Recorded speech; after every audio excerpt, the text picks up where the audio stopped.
This video is for Section 3.2, Least Squares Regression. A regression line is a line that describes how a response variable y changes as an explanatory variable x changes. We often use a regression line to predict the value of y for a given value of x. So the equation that we use for a regression line is y hat equals a plus bx, where y hat is the predicted value of the response variable y for a given value of the explanatory variable x. B is the slope, or the amount by which y is predicted to change when x increases by 1 unit. And A is the y-intercept, or the predicted value of y when x equals 0.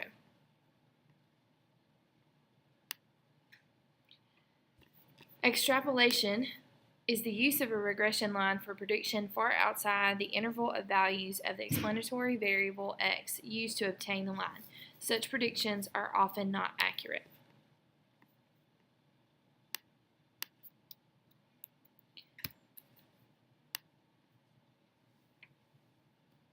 So in our first example, some data were collected on the weight of a male white laboratory rat for the first 25 weeks after its birth.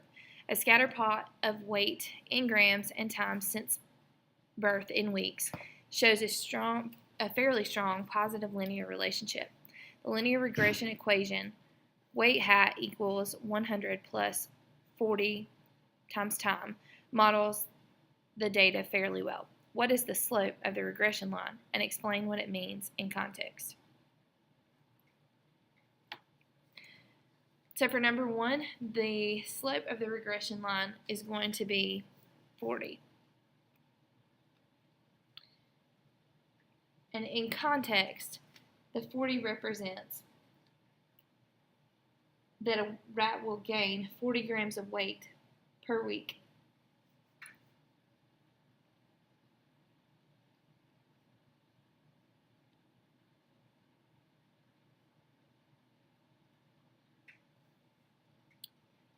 Two says what's the y-intercept and explain what it means in context.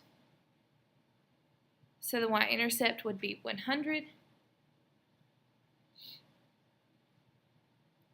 And the 100 is the birth weight.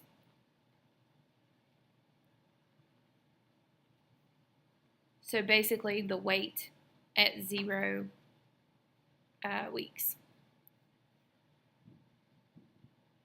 Predict the rat's weight after 16 weeks and show your work. So to find that for number 3, we would do weight hat equals 100 plus 40 times 16. So that would be 100 plus 640. Which makes 740. So after 16 weeks, a rat would gain or would weigh 740 grams.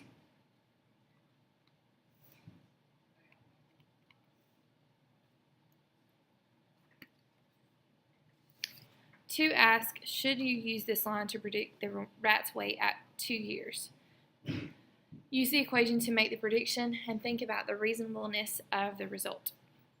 And then it tells you that there are 454 grams in a pound. All right, so if we think about 2 years, that would equal 52 times 2 weeks. Because there's 52 weeks in 1 year. And so that would give us 104 weeks. So we have to convert from 2 years into weeks, because remember that our time that was here was the time since birth in weeks. So then to get the weight, we would do 100 plus 40 times 104. So that would be 100 plus 4,160, which makes 4,260. And then it tells us that there are 454 grams in a pound. So we need to divide this by 454 to figure out how many pounds that is.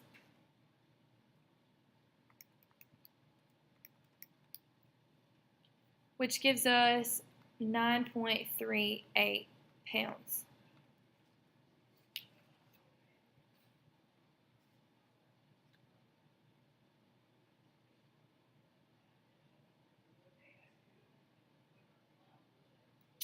So if we think about this 9.38 pounds, that is kind of large for a rat at 2 years, because that's kind of like the average weight for a human child. So this is probably not the best prediction to use, and so this is an example of extrapolation, where we get something that seems very unreasonable.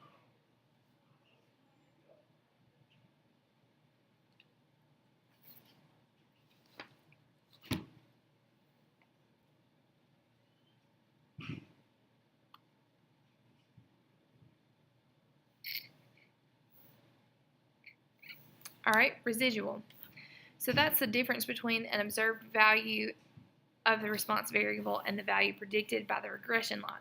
So the residual is equal to the observed y minus the predicted y, or y minus y hat.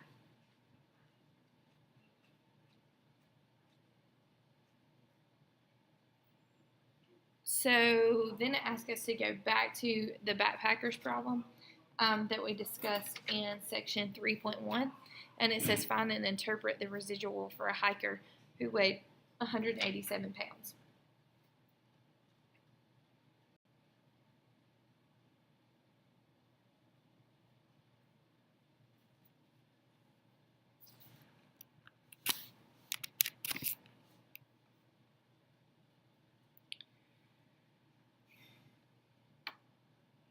All right, so for this particular problem, the regression line that is provided in the book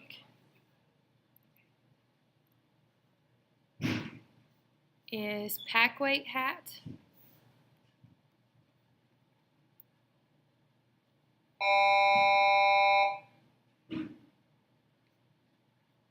equals 16.3 plus 0.0908x. And so if we need to, let me also say that x is the weight of the hiker in pounds.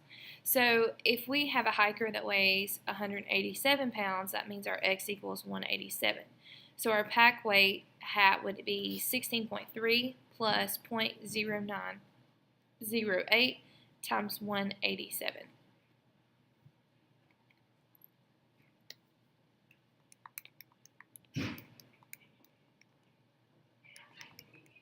So whenever you do that, you get 33.2796.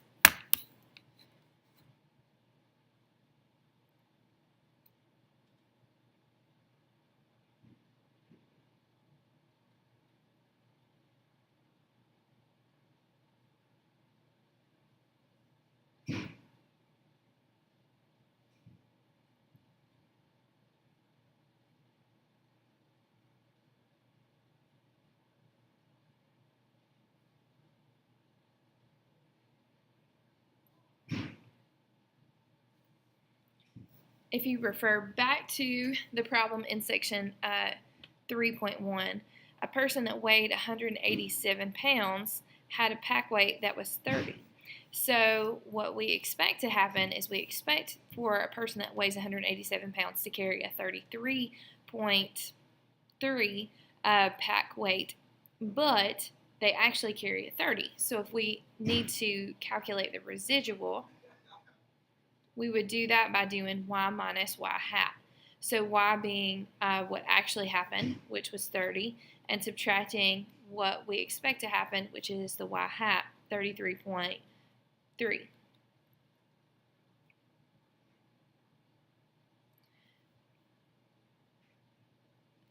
So whenever you do 30 minus 33, 0.3, you get negative 3.3.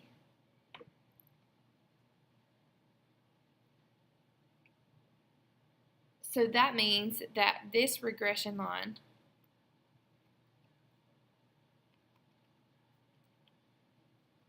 overpredicts pack weight by 3.3 pounds.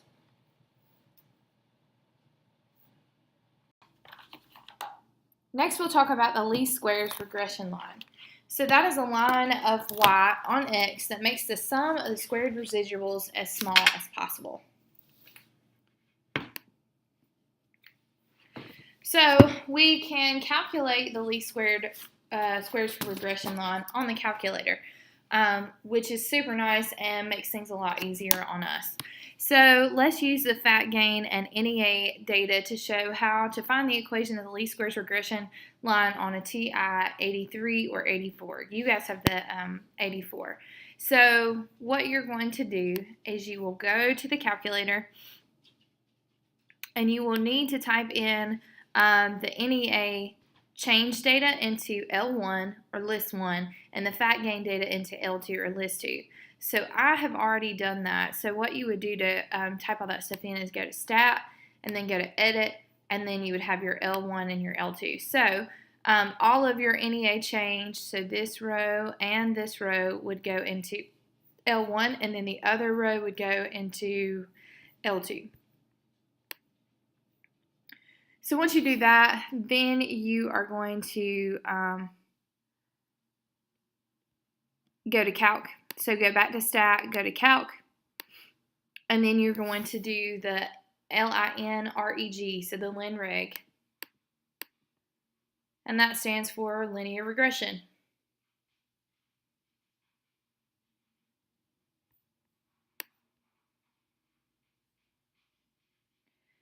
You want to make sure that you use option 8 though, instead of option 4, because you want the one that's A plus BX.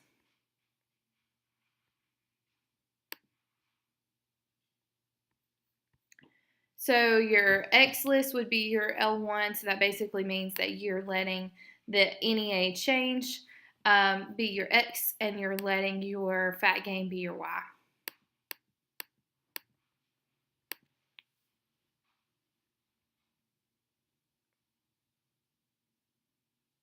So whenever you do that, you get Y equals A plus BX, where A is 3.505 and B is negative 0.003.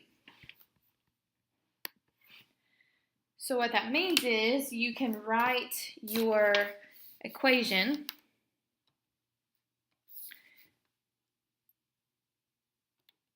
as Y hat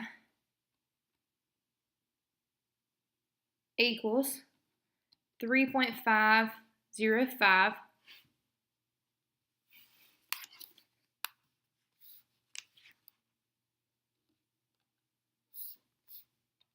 minus 0.003x.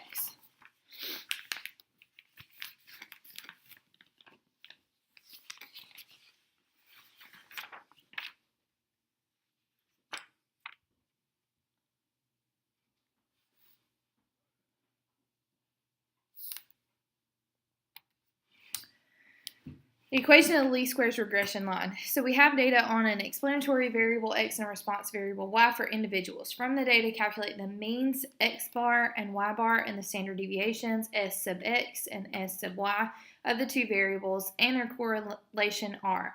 The least squares regression line is the line y hat equals a plus bx with slope of b equals r, which is your correlation, times your standard deviation of the y divided by your standard deviation of the x, and the y-intercept a equals x bar, a equals y bar minus b times x bar.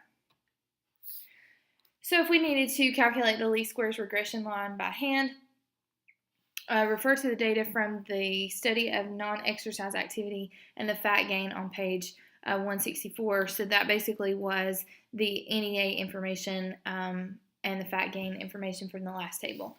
So the mean and the standard deviation of the 16 changes in NEA are X bar at 324.8 calories and S sub X, or the standard deviation of X, being 257.66 calories.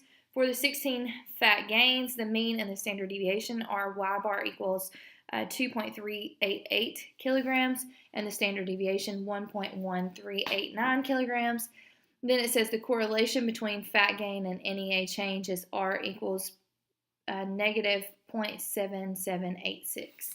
So A asks to find the equation of the least squares regression line for predicting fat gain from NEA change and to show your work. So if it's asking you for the least squares regression line, that means that you are going to end up with something that looks like Y hat equals A plus BX. And so you're going to need to be able to find your A and your B, and then you'll use, once you have A and B and you've got your equation, then you'll be able to plug in X values, and the X would represent calories. So to begin, let's start with calculating B, which is essentially like your slope.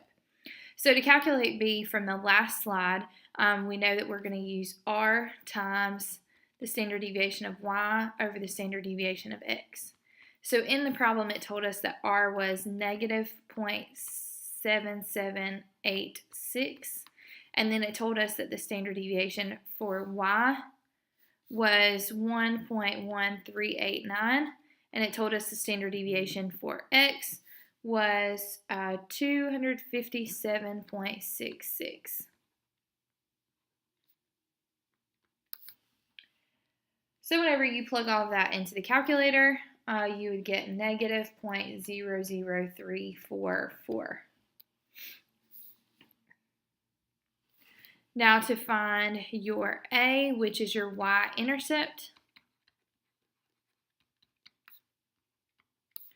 you would have to use the information from the last slide, which said that A was equal to y bar minus B times X bar.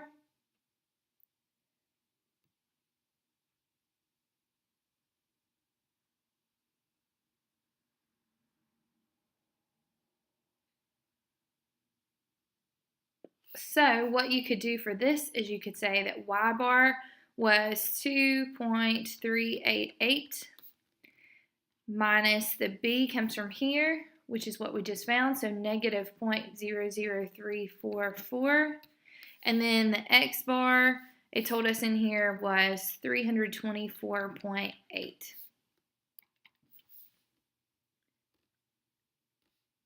So then you could plug that in on the calculator, just in the regular calculator part.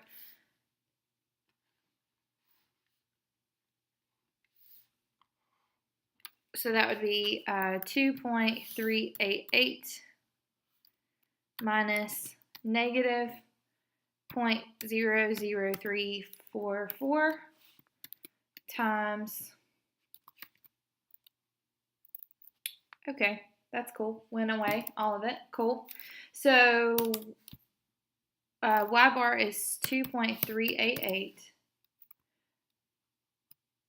minus, okay, cool, good again. So 2.388 minus negative 0.00344 times 324.8.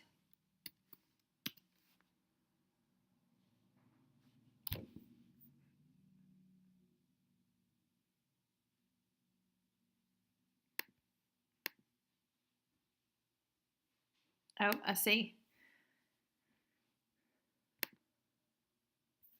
So whenever you do that, you get your y-intercept to be 3.505. So A is 3.505, which means that your y hat would be 3.505 minus 0.00344x. All right, B says, what change in fat gain does the regression line predict for each additional 257.66 calories of NEA? So it's talking about a change in fat gain, which means that we're going to be dealing with the slope. So we know that we're going to have to use this in some way. Now, it's kind of convenient that they come up with this number right here, 257.66 calories. So we've seen that number before in the problem up here when we talked about the standard deviation of x. So because this 257.66 calories represents just one standard deviation, then that means that we're basically going to be dealing with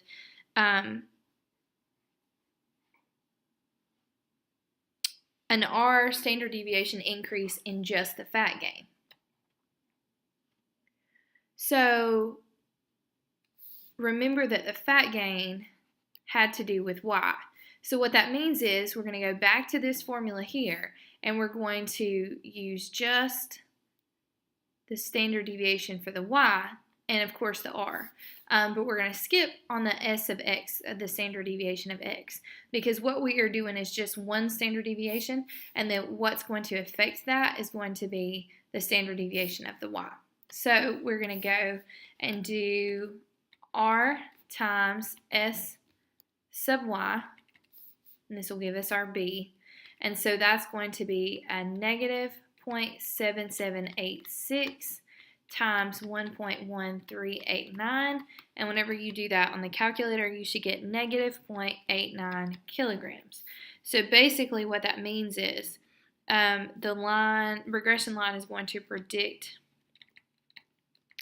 a decrease of 0.89 kilograms in fat gain for an additional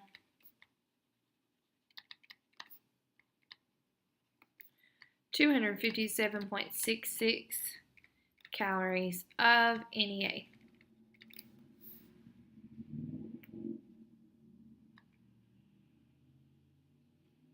Residual plot is a scatter plot of the residuals against the explanatory variable. Residual plots help us assess how well a regression line fits the data. For number 1, it asks us to find the residual for the subject who increased the NEA by 620 calories. So whenever you need to calculate the residual, you're going to do y minus y hat. And so that would be where your y is your observed and your y hat is your predicted.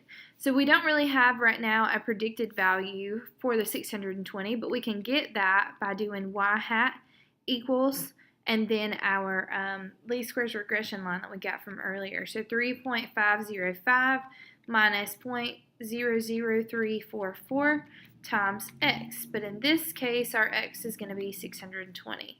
So that's going to look like 3.505 minus 0.00344 times 620. So whenever you plug that into a calculator, 3.505 minus 0.0344 times, one too many zeros, times 620, you get 1.3722. So that just gives us our y hat value. Our y is going to come from the table. So this is, we're going to go find the person at 620 and find the fat gain, which was 2.3. So that means that the residual is going to equal 2.3 minus 1.3722. So when you do that in a calculator, you would get 0.9278.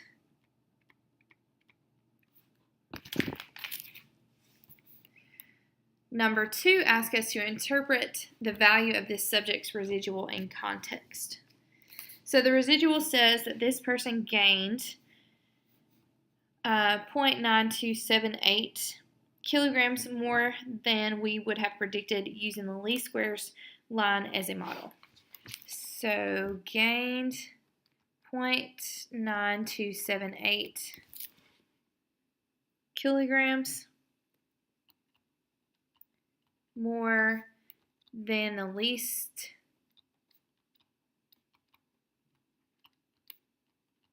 squares line predicted. 3 says, for which subject did the regression line overpredict fat gain by the most?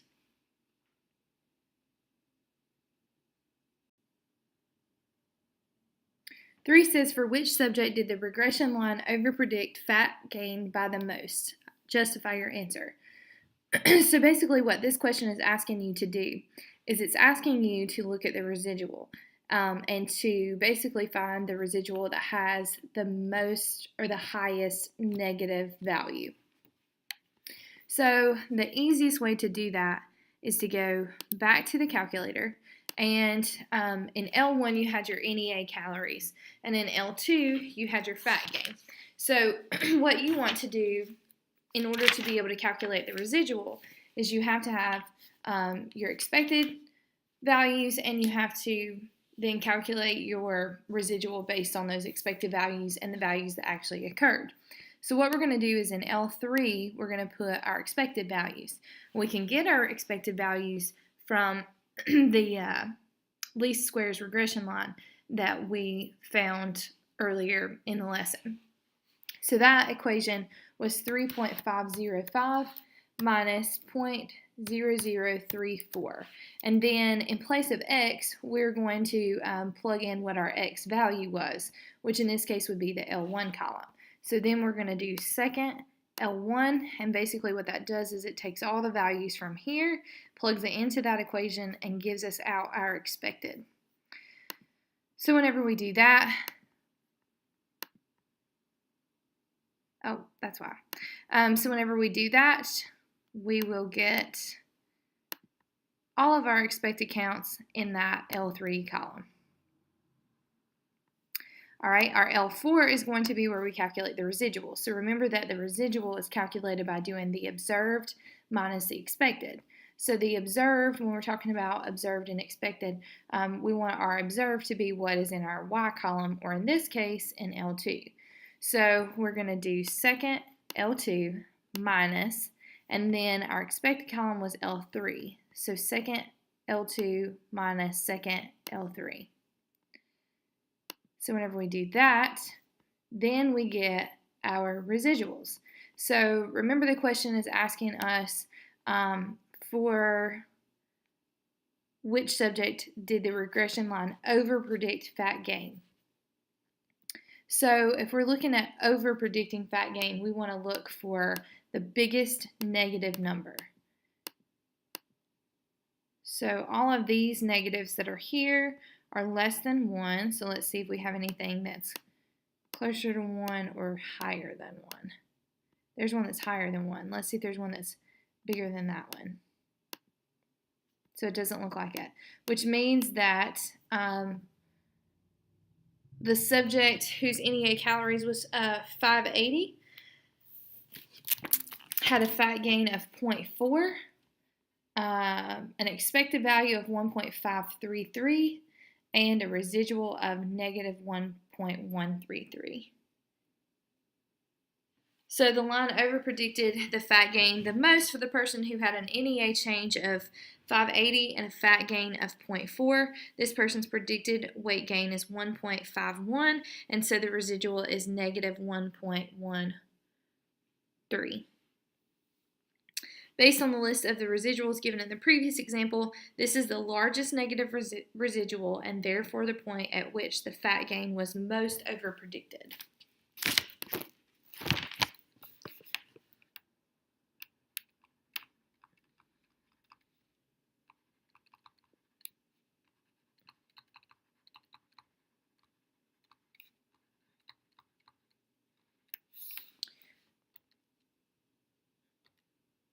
All right, 2 important things to look for in residual plots. So that would be, well, that's strange. that would be that your residual plot should show no obvious pattern, and the residual should be relatively small in size. So from what we have in the L4 column, which is our residuals, we can graph that information by using second y equals.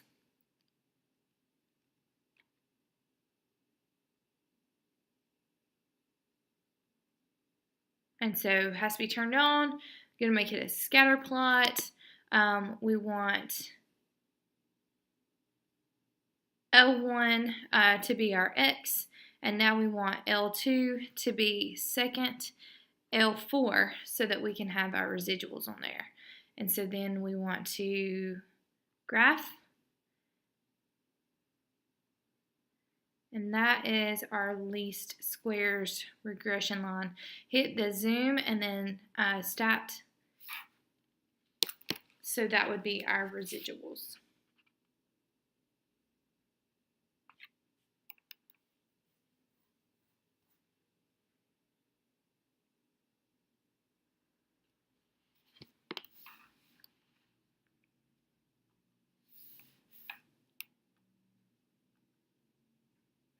How do we determine if the residuals are small enough? So the definition for the standard deviation of the residual. If we use a least squares line to predict the values of a response variable y from an explanatory variable x, the standard deviation of the residuals is given by s equals the square root of the sum of the residuals squared over n minus 2, which turns out to be basically this. This value gives the approximate size of a typical or average prediction error, which is what we call the residual. So residual plots in the S on the calculator. So I kind of jumped the gun and showed you how to do this way before you even had this in your notes. So basically, whenever you're looking at the residual plot, the x-axis in the residual plot serves as a reference line. So the points above this line correspond to positive residuals, and the points below the line correspond to negative residuals. So then you can use trace to see the residual for the individual with an NEA change of negative 94 calories, or for that matter, any of the other NEA changes. And then if you decide that you want to calculate the standard deviation, then you are going to calculate one variable statistics on the residual list. This means the residuals is 0 up to round off error, and the sum of the squared residuals would be 7.663. So then you could use the formula from that. You can also get this by going to the calculator, highlighting L4, doing stat, going over to calc, and doing your 1-bar stats that you are used to from a long time ago, and then changing your list to L4 because that's where your residuals are, so second L4, and then just calculate. And whenever you do that, you are going to look at this one, which is 7.6679, basically 7.67.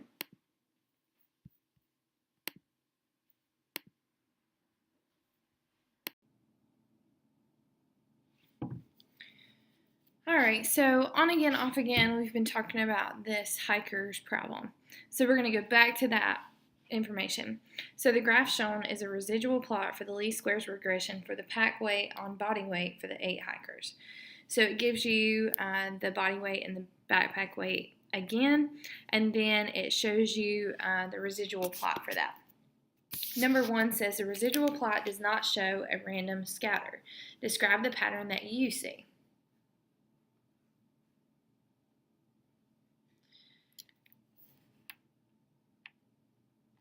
So for number 1, as you look at it, you can kind of tell that there's a moderate positive linear relationship. So it kind of starts to look like a line. You might also notice that you have an outlier in the bottom right corner, way down here. So again, you're kind of looking and seeing that there's a little bit of a line that's starting to form and that you've got the one outlier.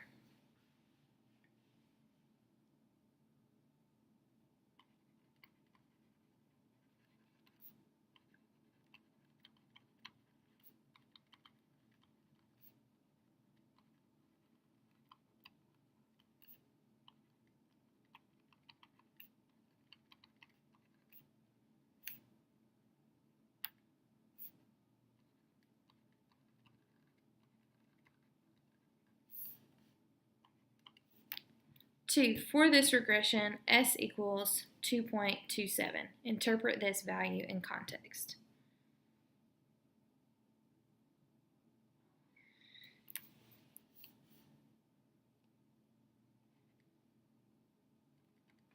So remember that the S stands for the standard deviation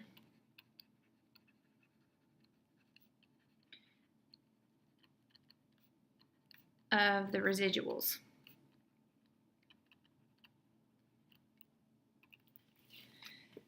So knowing that information, if we have an S that's equal to 2.27, then we might say the average error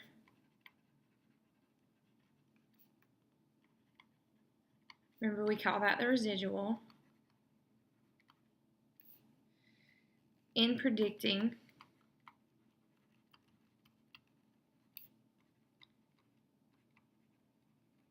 backpack weights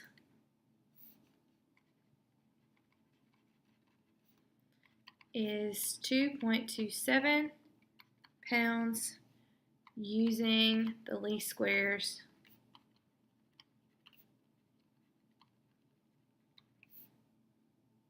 regression line.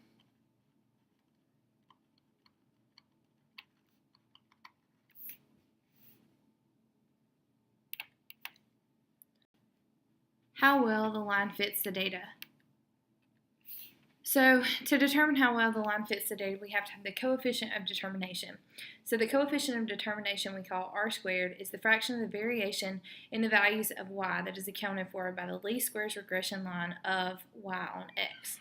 We can calculate R squared using the following formula. So R squared equals 1 minus SSE over SST, where SSE is the sum of the square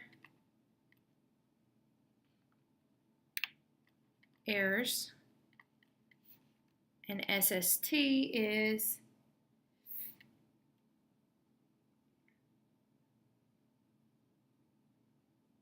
the total variation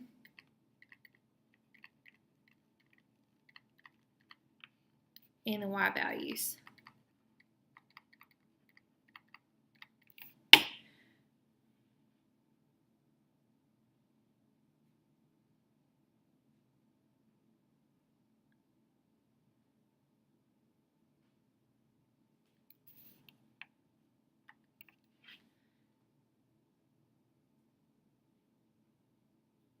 So check your understanding.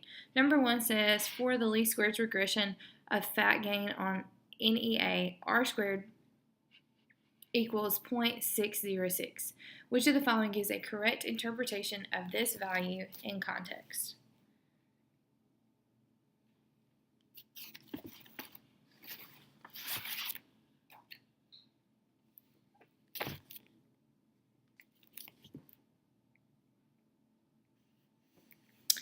So for this one, this 0.606 is obviously going to turn into 60.6%. So we can automatically eliminate D. And so then we are looking basically at one of these three. And so remember that your R squared is your coefficient of determination. And so basically what that is going to tell you is it's the fraction of the variation in the values of y that is accounted for by the least squares regression line on of y on x. So you're basically going to say that it has to do with, you got to remember that x is your NEA, and that y is your fat gain. So if we talk about y on x, then that would have to do for, or have to deal with the fat gain on the NEA calories. So this answer is going to be C, because it's going to show you the variation in the fat gain that's accounted for by the least squares line.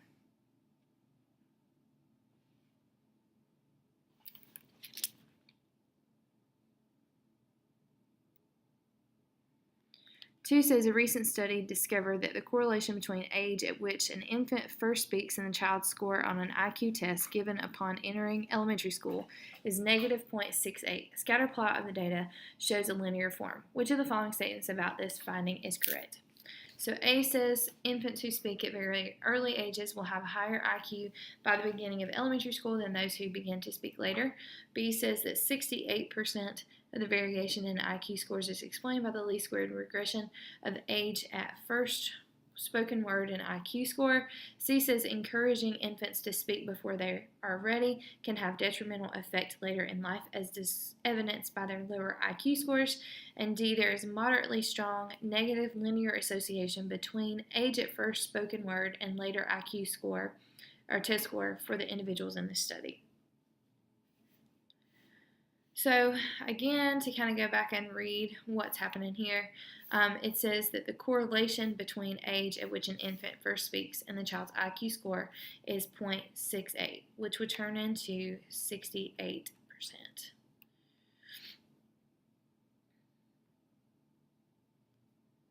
And so if we're thinking about that, 68% is going to be, it's actually negative 68%.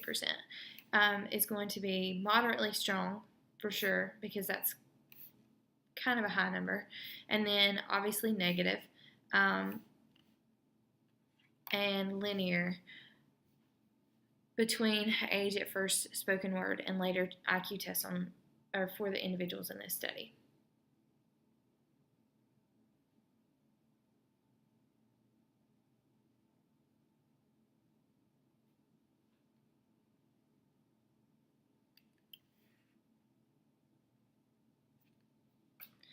Outliers and influential observations in regression. An outlier is an observation that lies outside the overall pattern of the other observations. Points that are outliers in the y direction but not in the x direction of a scatter plot have large residuals. Other outliers may not have large residuals. An observation is influential for a statistical calculation if removing it would markedly change the result of the calculation. Points that are outliers in the x direction of a scatter plot are often influential for the least squares regression line. It's also important that you remember that association does not imply causation. So this is something that you're going to have to remember and is going to be very important to you. So an association between an explanatory variable x and a response variable y, even if it is very strong, is not by itself good evidence that changes in x actually cause changes in y. So an example of that would be a serious study once found that people with 2 cars live longer than people who own only 1 car. Owning 3 cars is even better, and so on. There is a substantial positive correlation between the number of cars x and the length of life y. The basic meaning of causation is that by changing x, we can bring about a change in y. Could we lengthen our lives by buying more cars? No. The study used number of cars as a quick indicator of wealth. Well-off people tend to have more cars. They tend to live longer because they are better educated, take better care of themselves, and get better medical care. The cars have nothing to actually do with it. So there is no cause and effect tie between the number of cars and length of life.